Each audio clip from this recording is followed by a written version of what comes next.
Hello everyone. अच्छा, स्वागत करवा के ही मानोगे। चलो हम आपका स्वागत करे देते हैं। Welcome to you on my YouTube channel. और दोस्तों एक चीज गैस समझिएगा कि आज का टॉपिक हमारा रहेगा प्रेपोजिशन। और प्रेपोजिशन के बारे में हम फ्रॉम का कॉन्सेप्ट समझेंगे। किसका? फ्रॉम का। अब सबसे बड़ी चीज ये है कि जब भी हम प्रेपोजिशन की बात करते हैं तो कम से कम हमको प्रेपोजिशन की डेफिनेशन तो पता ही होना चाहिए, या प्रेपोजिशन का मीनिंग तो पता होना चाहिए कि आखिर ये प्रेपोजिशन क्या होता है। जिस टॉपिक को हम पढ़ने जा रहे हैं तो हमें वही टॉपिक नहीं पता है अच्छे से, हमें उसकी डेफिनेशन ही नहीं पता है। नाउन प्रोनाउन की तो डेफिनेशन हमको बचपन में ही मैडम के द्वारा छोटे पर ही रटा दी जाती है। कोई तुमसे पूछता है कि what is the definition of noun, तो यू कैन टेल हिम कि noun is the name of any person place और थिंग। प्रोनाउन का पूछा तो कह दिया pronoun is a word which is used in place of a noun, in place of a noun. तो ये या प्रोनाउन इज रिप्लेसिंग वर्ड, आप कुछ भी बता सकते हो जो तुमको समझ आता है। तो यहां से लेकिन अगर मान लीजिए आपसे कोई पूछता है what is the definition of preposition, तो how can you tell him? You can't tell because you don't know about the definition of preposition. If you know about it, then you told him. Otherwise, you can't told. And your expression is like that. यानी कि your expression is like a same, एकदम शर्मीले शर्मीले से आपके पूरा का पूरा शर्म से झुक जाओगे, तो ये कह सकते हो। तो कोई भी टॉपिक अगर हम लोग स्टडी करते हैं तो कम से कम हमें उसके बारे में बेहतरीन तरीके से पता जरूर होना चाहिए। चलो आज हम इसके सबसे पहले तो डेफिनेशन को अच्छे से क्लियर कर देते हैं, फिर फ्रॉम के कॉन्सेप्ट को भी क्लियर कर देंगे। डेफिनेशन हमारी क्या कहती है? डेफिनेशन हमारी ये कहती है कि प्रेपोजिशन का मतलब होता है प्री प्लस पोजीशन। इसको थोड़ा सा अलग कर लो। अब हम इसको जब अलग करते हैं तो ये पता है प्री का मतलब पहले और पोजीशन का मतलब स्थिति, यानी कि हम कह सकते हैं a preposition is a word, is a term which is used to show the relation between a noun और प्रोनाउन और any other word in a sentence. अर्थात प्रपोजिशन क्या है? Preposition is a word which is used to show the relation between noun और pronoun in a sentence. Okay, तो ये चीज हमको समझ आ गई। आपको ऐसे समझ नहीं आ रही, बोले ये तो डेफिनेशन मुझे भी आती है, ऐसे तो मैं भी पढ़ लूंगा, आपके बताने से क्या मतलब हुआ। तो यहां पर समझिएगा कि डेफिनेशन को कैसे करके, जैसे मैंने कहा मैं बीसलपुर से आ रहा हूं, मैं यहां से प्रपोजिशन निकाल दूं। अब जरा पढ़ के हमें दिखाओ इसे। मैं बीसलपुर आ रहा हूं, अच्छा लग रहा है का? नहीं अच्छा लग रहा है। इससे आपको समझ आएगा कि प्रपोजिशन की सेंटेंस में या हमारी लैंग्वेज में या हमारी भाषा में, जो कि हम अपनी भाषा शैली का, जिस भाषा शैली का भी हम प्रयोग करते हैं, उसमें प्रपोजिशन का क्या रोल होता है, क्या भूमिका होती है। तो देखो, अगर मैं यहाँ पे बात करूं कि मैं बीसलपुर से आ रहा हूं, तो ये क्या करता है कि जो ये वाला से प्रपोजिशन है वो दो नाउन के बीच में क्या करता है? रिलेशन बताता है, संबंध बताता है। अर्थात हम कह सकते हैं preposition is a word which is used to show the relation between a noun और प्रोनाउन, ओके, और any other word in a sentence. Clear now dear? Next, अब हम फ्रॉम के कॉन्सेप्ट को, हम बहुत ज्यादा प्रपोजिशन, वैसे भी हम प्रपोजिशन के काइंड्स को भी पढ़ सकते हैं कि how many types of preposition, but अगर हम यहाँ पर इसके काइंड्स को डिस्कस करेंगे तो ये वीडियो हमारा बहुत लंबा हो जाएगा, और मैं सोच रहा हूँ कि बहुत छोटा छोटा वीडियो आपको बनाऊं, और 8-10 मिनट का, जिससे कि आप आसानी से देख लो। क्योंकि आप लोग, मैं ये तो बहुत अच्छे से जानता हूँ कि 10 मिनट भी अच्छी चीजों को देखने के लिए आपके पास 10 मिनट भी नहीं होता है, तो बड़ा मुश्किल से ही देखा जाता है। तो यहां से देखिएगा, लेकिन कोशिश करिए देखने का। इधर देखो कि फ्रॉम का प्रयोग कब करते हैं? फ्रॉम का प्रयोग हम से के अर्थ में करते हैं। कब करते हैं? से के अर्थ में करते हैं। ओके, और तब करते हैं जब कोई वस्तु किसी वस्तु से अलग होने की सेंस दे रहा हो, यानी कि जब एक वस्तु किसी वस्तु से अलग हो तो हम प्रेपोजिशन फ्रॉम का प्रयोग करते हैं। सेपरेशन की अवस्था में, सेंस ऑफ सेपरेशन आ रहा हो, या आप एक दूसरा पॉइंट भी साथ ही साथ डिस्कस कर लेते हैं, point of time. Point of time में भी हम किसका? प्रेपोजिशन का प्रयोग करते हैं। तो दो कंडीशन हमारी यहां पर हो गई हैं प्रेपोजिशन की, कि किस तरीके से क्लियर करेंगे। चलो एक बार को देख लें। कब कब करेंगे? जब सेपरेशन की स्थिति हो तब हम प्रेपोजिशन का प्रयोग करते हैं गाइस। और कब करते हैं? जब something start in a place और पॉइंट ऑफ टाइम, किसी भी समय के लिए भी हम प्रेपोजिशन फ्रॉम का प्रयोग करते हैं। देखते हैं, मैं बीसलपुर से आ रहा हूं। सोचो, अब बीसलपुर क्या मेरे साथ साथ आ रहा है? नहीं ना, बीसलपुर वहीं रह गया और मैं यहां चला आया, अर्थात बीसलपुर से क्या हो गया? अलग हो गया। तो देखो सेंस किसका निकल रहा है वाक्य में? सेपरेशन का, अलगाव का। और जहां पर सेंस सेपरेशन का निकले, अलगाव का निकले, वहां पर हम प्रेपोजिशन फ्रॉम का प्रयोग करते हैं। तो समझ आया गाइस? क्या कहा हमने? मैं बीसलपुर से आ रहा हूं। देखो बीसलपुर वहीं रह गया और मैं उससे अलग होकर के यहां आ गया, तो देखो सेपरेट हो गया। मैं स्कूल से आ रहा हूं, स्कूल भी हमारा वहीं रह गया और मैं उससे अलग होकर के इधर आ गया। तो डेट मीन्स आपको अब मुझे लग रहा है बहुत अच्छे से समझ आ गया होगा कि सेपरेशन की अवस्था में ऐसा नहीं है कि स्कूल भी मेरे साथ साथ चल करके आ रहा हो, नहीं ना। तो जब कोई चीज जो है वहीं रह जाए और हम उससे अलग होकर के सेपरेट होकर के चले आए, तो वहां पर हम प्रेपोजिशन फ्रॉम का प्रयोग करते हैं। जैसे हमने दूसरा वाक्य लिया कि वे पार्क से आए, पार्क वहीं रह गया और मैं पार्क से अलग होकर के इधर आ गया। तो देखो स्थान यहां पर क्या है? पार्क है ना, यहां पर स्थान क्या है? बीसलपुर है ना। तो स्थान या किसी भी जगह से पहले हम किसका प्रयोग करते हैं? फ्रॉम का। बस इतनी सी बात यहां पे याद रख लीजिएगा। यानी कि जब भी आप क्वेश्चन कहां से करोगे, जब भी आप क्वेश्चन वेयर से करोगे, तब आपको प्रेपोजिशन फ्रॉम लगाने की स्थिति पता लग जाएगी। क्या लगा जाएगी? फ्रॉम लगाने की स्थिति पता लग जाएगी। जैसे अब देखो, वे पार्क से आए, कहां से आए? पार्क से। पार्क से कहां से आए? बीसलपुर से। देखो किसी भी स्थान से पहले से लगा, किसी भी, तो हमने क्या बताया? जब किसी स्थान के साथ से लगा हो तो हम वहां पर प्रेपोजिशन फ्रॉम का प्रयोग करेंगे। किसका प्रयोग करेंगे? फ्रॉम का। बस इतनी सी बात समझ लीजिएगा। हवा उत्तर की दिशा से आ रही है, तो देखो ये उत्तर की दिशा से किस तरफ से आ रही है? उत्तर की दिशा से।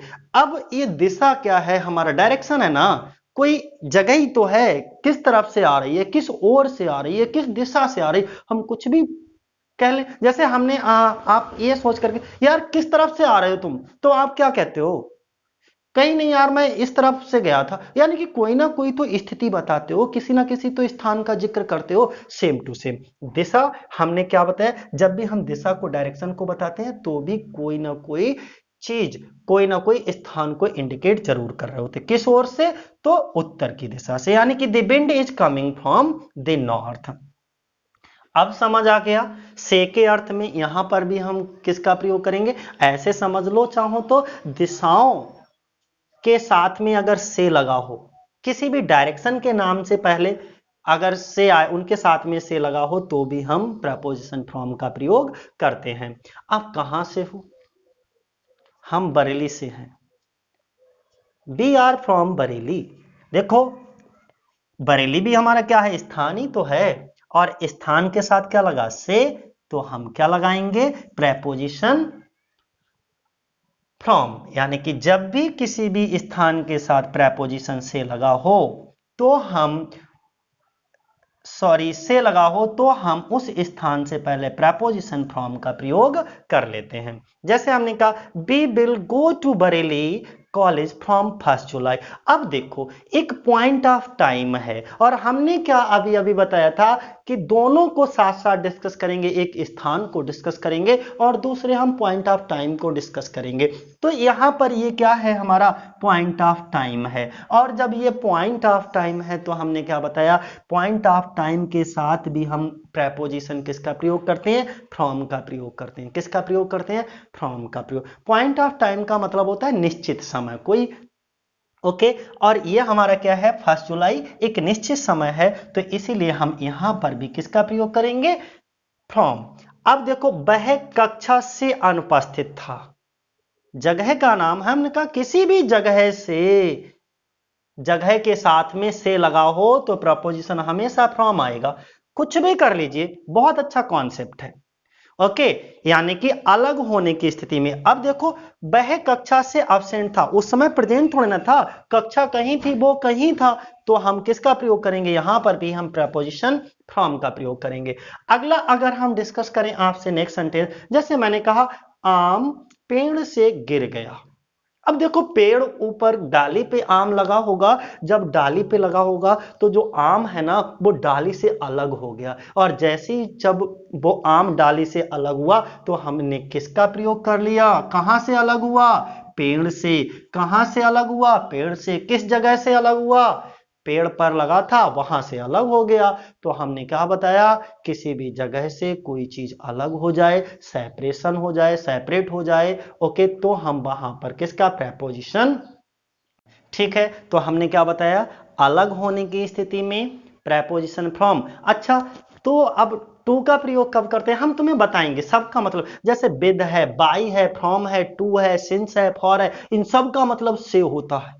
हम लास्ट में जब इनके कॉन्सेप्ट को क्लियर कर लेंगे तब एक साथ पूरा का पूरा रिव्यू करेंगे, एक साथ पूरा लेकर आएंगे आपको, और तब आपके साथ डिस्कस करेंगे पूरे प्रेपोजिशन को। तब हम आपके इनके बीच के डिफरेंस को लेकर के चलेंगे कि जब सबका मतलब से होता है, फ्रॉम का भी मतलब से, टू का भी मतलब से, ओके, सिंस, फॉर, इनका भी मतलब से होता है, विद का भी मतलब से होता है, बाई का भी मतलब से होता है। तो हम जब सबका मतलब से होता है हम तो बहुत कंफ्यूज हो जाएंगे कि कब कौन से प्रेपोजिशन का प्रयोग करें। तब इनके डिफरेंस को हम वहां पर क्लियर करेंगे, और उस वीडियो को देखने के बाद फिर आप कभी भी प्रेपोजिशन चैप्टर में कंफ्यूज नहीं होंगे।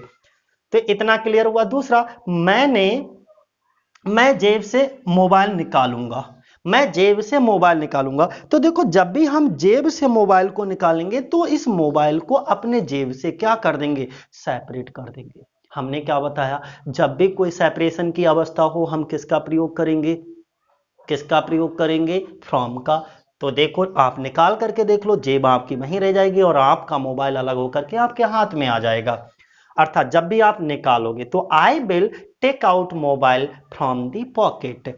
From the pocket. क्लियर हो गया डियर? वे 4 से 6 बजे तक पढ़ाई करते हैं। अब यहां पर देखिए पॉइंट ऑफ टाइम है, कब से कब तक, हमें निश्चित समय का पता लग रहा है। देखो घंटा होता तो वो अनिश्चित समय होता, लेकिन बजे है ना, तो जब भी बजे आए, पॉइंट ऑफ टाइम की बात हो, पॉइंट ऑफ टाइम में भी से के लिए हम फ्रॉम का प्रयोग करते हैं। अर्थात दे स्टडी फ्रॉम, कब से? 4 बजे से, और कब तक? 6 बजे तक। ओके, यानी कि they study from 4 to 6 o'clock।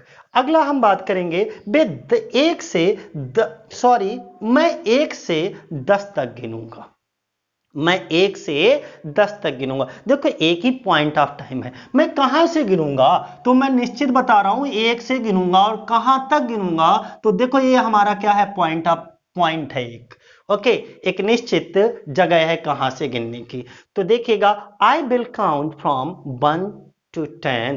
From 1 to 10 कहां से गिनूंगा? हमने क्या बताया? क्वेश्चन हमेशा कहां और वेयर से करो। ओके, आपको फ्रॉम अपने आप निकल करके आ जाएगा। कहां से गिनूंगा? तो 1 से गिनूंगा। कहां तक गिनूंगा? 10 तक गिनूंगा। क्लियर है ना? नेक्स्ट, मैं कल से इस काम को करूंगा। पॉइंट ऑफ टाइम है यहां पर भी। जब पॉइंट ऑफ टाइम है तो भी हम किसका प्रयोग करेंगे? फ्रॉम का प्रयोग करेंगे। किसका प्रयोग? I will do this work from tomorrow. I will do this work from tomorrow. अब आपको सोच रहे होगे कि आई के साथ सेल आता है। ओके, तो आप चाहो तो सेल भी लगा लो, लेकिन जब चीजें डिटरमाइंड हो जाती हैं, दृढ़ निश्चित कर लेते हैं, हम दृढ़ निश्चय कर लेते हैं कि नहीं ऐसा काम मैं करूंगा ही करूंगा, या कहीं पर धमकी दी जा रही, जैसे आप कहते हो ना, आई विल किल यू, मैं तुझे मार दूंगा। तो ये क्या है कि ऐसी स्थिति में हम आई के साथ सेल का भी प्रयोग कर लेते हैं, और मॉडर्न इंग्लिश में आज की डेट में सेल विलुप्त हो रहा है, गायब हो रहा है। ओके, आई के साथ हर जगह विल का ही प्रयोग कर देते हैं। मैं 10 बजे से 8 बजे तक काम करता हूं, तो आई वर्क कब से करता हूं?